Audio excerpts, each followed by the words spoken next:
Olá, caros amigos, caras amigas do nosso canal Esclarecimento. Meu nome é Ricardo, professor Ricardo, e a galerinha aí que tem acompanhado-nos na questão da história. Este vídeo a gente vai discutir um pouco a crise de 2008. Sim, o capitalismo entrou em crise em 2008, bem como a decadência da democracia.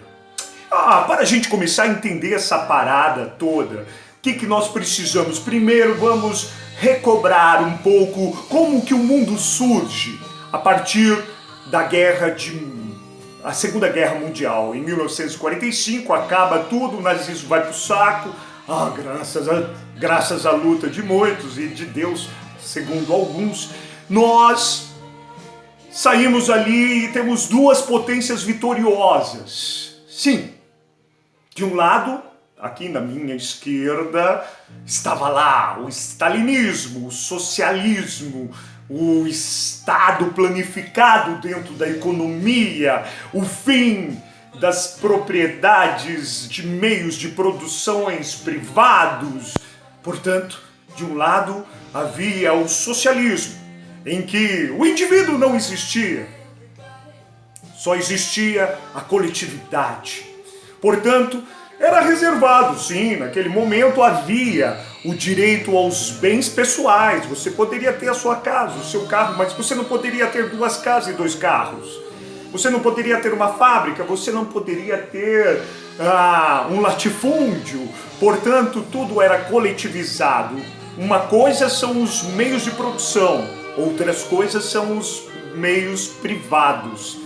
Tanto é, então, a União Soviética, uma das vitoriosas da Segunda Guerra Mundial, vai trazer um modo de vida em que os meios de produção coletivizados não podem ser mais privados, mas os bens pessoais podem. Mas também não havia liberdade de imprensa, não havia direitos individuais. Haviam somente direitos sociais dentro do socialismo propriamente. Portanto, pregava-se aqui um modo de vida.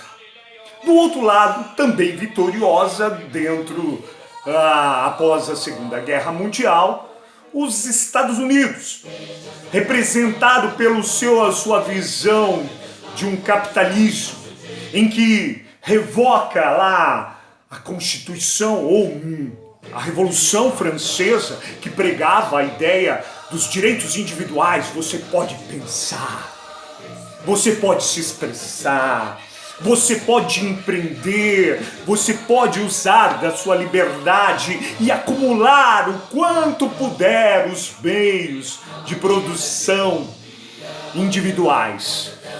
Portanto, havia aqui a força da ideia do indivíduo propriamente.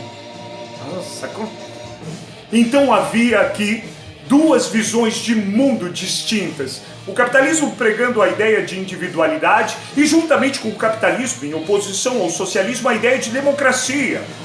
A democracia, sim, vamos levar o mundo democrata para toda a parte. Essa era a ideia. Essa era a ideia do capitalismo. Mas, e do outro lado, você tinha nada de democracia, partido único, a dominação do Estado sobre a vida individual. Portanto, havia a Segunda Guerra Mundial, surgem esses dois mundos. Capitalismo de um lado, socialismo do outro. E é nesse contexto em que, a partir do Plano Marshall, o plano que vai servir para a reconstrução da Europa, em que os americanos vão estimular um Estado meio que não é nem socialista e nem é absolutamente capitalista. Eles não deixam os indivíduos soltos, eles protegem. E protegem como?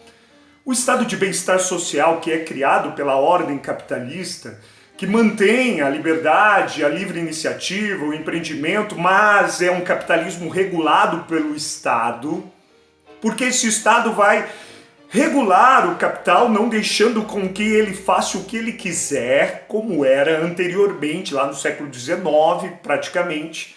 Os caras faziam o que queriam. Olha, eu vou pagar para você trabalhar 16 horas, um salário de R$ 10 por dia, tá bom?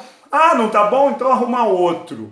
Então não tinha. Agora o Estado ele regulamenta qual vai ser o preço da hora A, da hora de trabalho, vai regulamentar direitos trabalhistas, vai regulamentar direitos sociais como educação e saúde pública. Então o estado de bem-estar social implantado na Europa e nos Estados Unidos no final da Segunda Guerra, ela surge como um meio de você contrapor a visão socialista de mundo que coletivizava toda a ordem. Então o capitalismo olhava, olha lá, você não tem liberdade. E aí o cara fala, mas aqui você não tem direitos.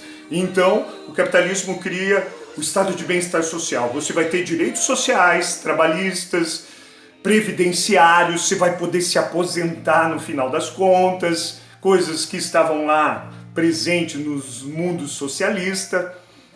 E você vai ter liberdade, e você vai vivenciar a democracia, você vai, diferentemente do socialismo, você vai decidir quem vai te governar. Olha que lindo o nosso mundo, muito melhor que os socialistas.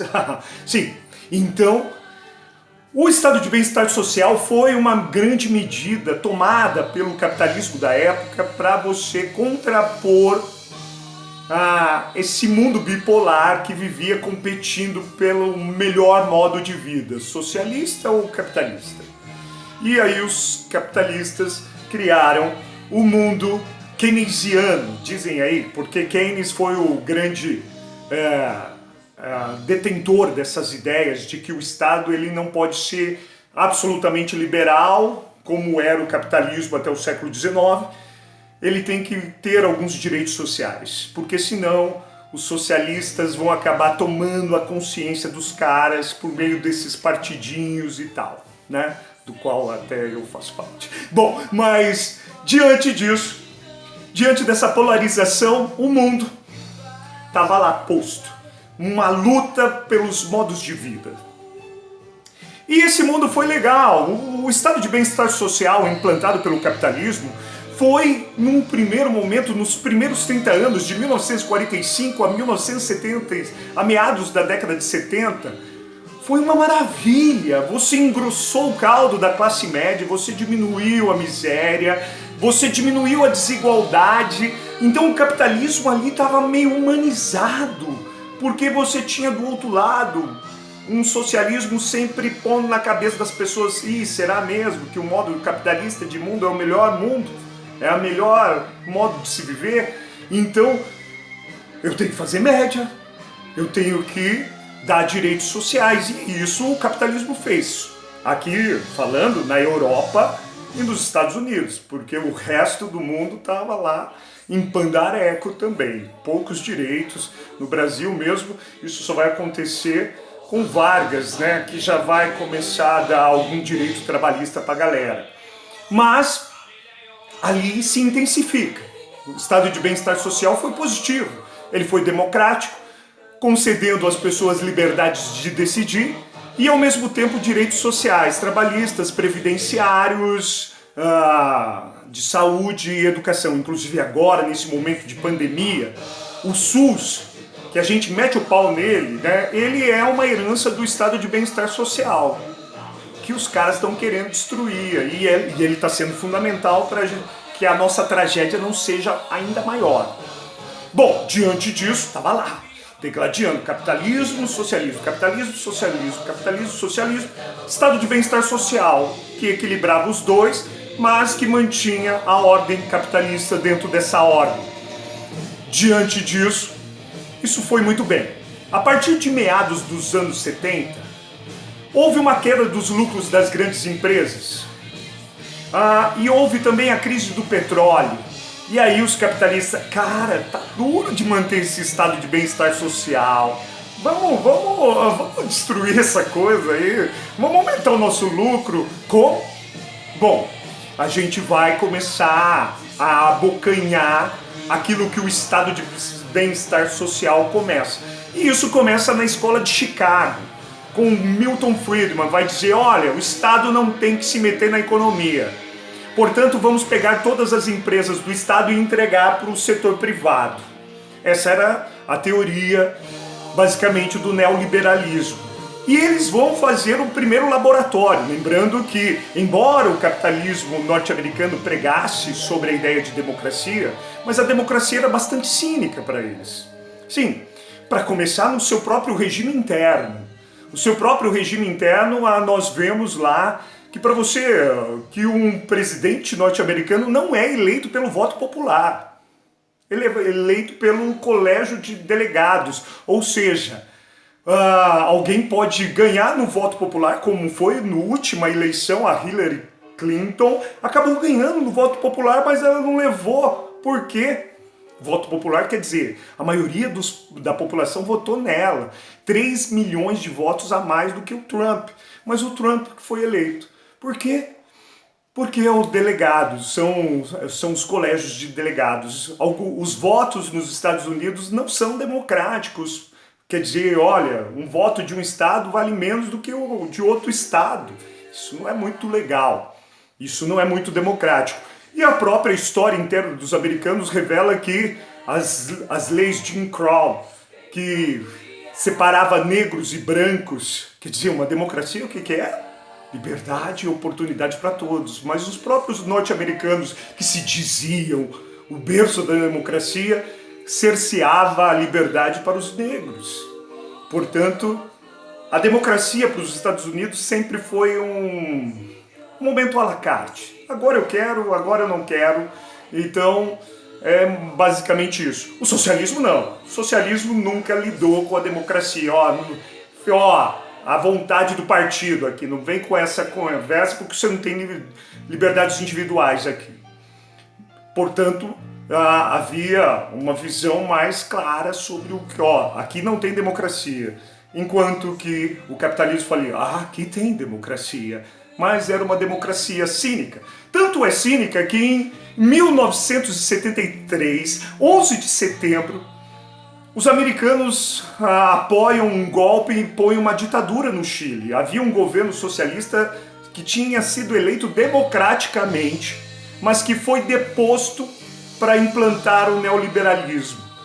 Sim, o primeiro laboratório na América Latina do neoliberalismo foi o Chile, em 11 de setembro de 1973, em que os caras começaram a tomar o Estado e entregar para a iniciativa privada. Tanto é que, recentemente, nós vimos os chilenos saindo das ruas porque as pessoas se aposentavam com menos de um salário mínimo e os idosos estavam começando a se suicidar, porque o sistema se privatizou. O sistema da Previdência, direitos trabalhistas extremamente, de uma certa forma, desqualificados, desestabilizados, desregulamentados. O capitalismo, então, no início, na metade dos anos 70, começa a querer desmontar o estado de bem-estar social. Não vamos ter nada de direitos sociais, não, nada de Estado aqui, vamos destruir tudo isso. E isso se intensifica, sobretudo, nos governos de Ronald Reagan e Margaret Thatcher. Ronald Reagan foi o presidente nos Estados Unidos que capitaneou essa ideia do neoliberalismo. E eles já estavam percebendo que o socialismo estava com as pernas fracas. Década de 80, o socialismo já estava cambaleando, não estava aguentando mais. E aí eles falaram, vamos começar a implantar o nosso mundo agora. Sem socialismo, agora é nós na parada. E ele se uniu a Margaret Thatcher do Reino Unido e começaram a implantar esse neoliberalismo. E isso desemboca até que, no início dos anos 90, a União Soviética vai pro saco.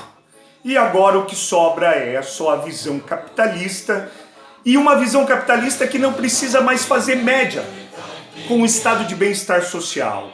Não, você pode destruir o estado de bem-estar social que tinha conferido democracia para as pessoas. As pessoas estão gostando, gostei desse estado aqui. Ele tem direitos e tem liberdade. A democracia anda bem, a classe média está ganhando, está engrossando a classe média, diminuindo a pobreza, diminuindo a desigualdade. Estou gostando desse estado democrático, capitalista, do bem-estar social. Só que, com o fim da União Soviética, Os caras falaram, cara, agora é nós na parada, precisa fazer média com ninguém não. Agora é economia individualista, corporativista, do corporativismo, corporações norte-americanas, de todo o mundo, não só norte-americanas, europeias, tomando conta do mercado global, porque agora você não tem um outro modo de vida que se opõe à visão capitalista de mundo. Basicamente é isso que o nosso texto vai estar aqui na descrição, vai discutir. Dá uma lidinha, depois eu pego vocês na curva. Tchau, tchau.